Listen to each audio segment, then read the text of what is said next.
Kung gusto mong magnegosyo ang hindi ka malulugi, ito yung pasukin. Kung meron kang sarili mong lupa, tapos meron ka namang budget para ipatayo, tapos wala kang mapaglagyan ng pera mo, patayuan mo ng private resort. Tapos, pag natayo na naman yung resort na yun, wala ka ng lugi doon kasi pwede mo siyang gamitin, pwede mo rin siyang iparenta, pwede mo rin siya ibenta. Ano yung makikita mong pagkalugi dyan? Wala. 4 na yung nag-ooperate sa atin ngayon.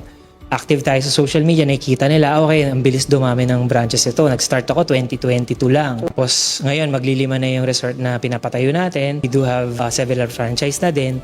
Actually, yung mga nagpapamanage sa akin ng resort, tsaka mga nag-franchise, wala na silang ginagawa eh.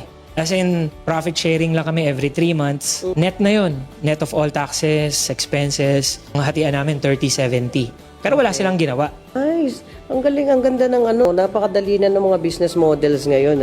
Kasi tingnan mo, magpapatayo lang sila. Siguro, mga mawalang paglagyan ng pera. Oo. Tapos, andyan ka naman and your team.